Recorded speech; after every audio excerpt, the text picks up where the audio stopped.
Hello and welcome to DTV, your source for news and information about the Knox County Democratic Party. I'm Michael Davis and I'm your host for today's program. Since Knox County has held its primary election, Democratic candidates have emerged as contenders for several Knox County offices, and encouraged by rising support of Democratic candidates, have high hopes of claiming these seats that have been long held by Republicans. Today, we'll continue our discussion with two of these candidates. For County Commission, Daniel Gerke for at-large seat 11, and for at-large seat 10, Tori Griffin, who is our first guest on today's show. Tori, thanks for being with us today, No and problem. welcome to DTV. Thanks for having me. How is everything going with the campaign so far? Everything's going as well as expected. So I know we just had a primary, and so the challenge, it's not a bad challenge, is getting people revved up for August 2nd. So Right. some folks think the election is over. I'm like, no, we got about Just 10 more, beginning. just beginning. We got 10 more weeks to go. So I'm Right. excited to get on those doors and make phone calls and talk to as many voters as possible. Okay. So I know you have a very interesting background and a unique background in political work. So Right. tell us a little bit about what you've seen and done so far. So this is my first time on this side of campaigning. I grew up in politics in a sense. I got really lucky in college, landed a White House internship for President Clinton, and that opened everything. I worked on Al Gore's race, President Obama's, Hillary Clinton's. In a sense, you name it, I've done it. And I thought for a long time I was going to have a good career working in politics on the background side. Mm-hmm. I thought that was exciting. That's where I needed to be because there were plenty of people that were running for office.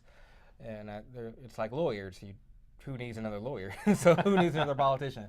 So I thought I'll just do the background work because there's always good work that's needed. Right. And last year, I got really fortunate to work for two candidates who were my age, 30-year-old John Ossoff in Atlanta, and Kelly Fowler in Virginia, who's 36. That's my age. Okay. And so these are my peers. And actually, a classmate of mine from Morehouse, he's the youngest mayor of Birmingham, Alabama. Right. And so I thought, well, these people, they're my age, they're my peers, and they're stepping up to the plate. What's my excuse? Yeah. Why not you too? And why not me too? And so I thought that I had a long conversation with myself and thought it's time to be more than just a Facebook activist. And, Right. and I actually have Barack Obama to thank or to blame, whichever way you want to look at it.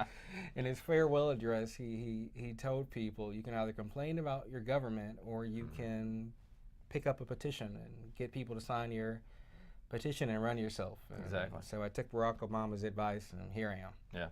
I've always said that, alluding back to what you mentioned a minute ago, why do we need another lawyer, another politician? I was like, well, we always need another. We don't need just more. We just need more good ones. Yeah. Or just a few good ones willing to step up. Right. So yeah, that sounds like you've got some real ties to things, and this has been kind of a natural progression. Right. This is I thought it would come much later in life, but then I thought, being around people my age who were running. Stacey Abrams, she's a Democratic candidate for governor in Georgia. She's not too far older. She's in her early 40s, I would think. And it was that time for my generation to step up to the plate and make decisions. I didn't feel I needed to be 50 or 60 or 70 with, tons of experience or tons of background to run for office. You run for the challenge, and I thought there are challenges and opportunity that the county has, and if I can do anything to meet those challenges or do anything to bring this county where I think it should be. The beauty of doing this work is I've lived all over, and I've seen what other cities and what other states have done to tackle poverty, tackle affordable housing, tackle unemployment, and then it's not very far. We don't have to go to New York. We don't have to go to California to see results. They're next door to Chattanooga. They're next door to Nashville. They're next door to Memphis. Asheville, our neighbor to the east. I mean, they have done great work in tackling issues, and I don't want to see Knox County fall behind because it shouldn't. No. And so that's one of the reasons why I stepped up to the plate, because I saw that we're in a great position to boost our economy. Our county is going to grow by, developers predict it to grow by 100,000 residents in 20, 30 years. I don't give it 20, 30 years. I should give it 10. People love this area. It's the cost We of have living. a lot of advantages. Right. The and, cost of living is great. We don't have any natural disasters. We border 8 states. Right. So if I were a businessman and I wanted to get my product out, what better place to grow a business than Tennessee, because you have the whole Southeast at your disposal. Right. And also we are the gateway to the rest of the country. We're on 40 and 75. It's a great place to call home, but we're not attracting what we need here. We cannot survive the next 10, 15 years with call center jobs or these low-wage jobs. Tennessee, we are the #1 state for low unemployment, but we're also the #1 state for low-wage jobs. That's nothing to brag about. That's nothing to be happy about. And if we can't make sure that people who live here, who work 40 hours a week, can't afford housing, can't afford to put food on the table, can't afford to send their kids to adequate schools, that's a failure on us. And those were things that I saw on the local level that I thought government could have some way of fixing. Government can't solve everything, but on the local level, there are some things that you can have some leeway in. The county commission, for example, most people think we just do budgets and zoning. That's the crux of our job. Right. But it's up to us to fund certain programs in the county. It's up to us to make sure the budget is met. And there are ways to meet that budget. There's 2 ways that we get money. It's property taxes, sales taxes. But everyone knows in this economy, you have to think outside the box. And you have to think of new, innovative ways to grow an economy. And so there are things on the table that I've seen other localities do that have met budget challenges, and that's what we have to do. And I think if you do the same thing over and over again, which what you said for the last, what's this, 2006, there hasn't been a Democratic wave of candidates for that long. So that means Republicans have held office for the last 12, 14 years. And so Republicans have been the one that have been in power in the county, and we don't see the growth that's needed. That tells me that's not a county problem, it's a leadership problem. And so I'm excited that we do have a slate of candidates that have some new ideas, that are looking towards the future, because that's what it's all about. If we're not ready to meet the challenges that will come in the next 10 years, we're in trouble. Right. So what are some of these local decisions that you think are so important about getting some of these things on the road to actually happen here in Knox County that county commissioners are responsible for? So I went to a community meeting out in Powell. A woman had an 80-acre farm that she no longer can take care of. She's aging. She sold it. She's given it to developers, and of course, developers, they want to make houses. They want to build new houses, and that's new construction, that's new traffic, in an already congested area. And a lot of residents, they are upset because that's congestion, that's growth, but it's growing pains. Right. The fact that at Emory Road out in Powell, traffic out there is kind of horrible. It takes about an hour and a half to get to I-75, and that's something where 10, 15 years ago, that area, no one was really out there. There wasn't that much traffic, and so what I see in places like Powell and Hardin Valley and Carnes, where 5, 10 years ago the population was really stagnant, now that's grown because that's where people want to go, people want to move. There hasn't been that much foresight to think, what do we need to do to improve our roads and widen our roads? NPC was at this meeting, and people suggested we need to widen the roads. NPC, we can widen the roads. It takes $2 million per lane per mile to widen a county road. And there's 2,000 county miles that need to be widened, need to be fixed, paved, whatever the case is. There's only $12 million in our capital investment fund that would handle those projects. Right.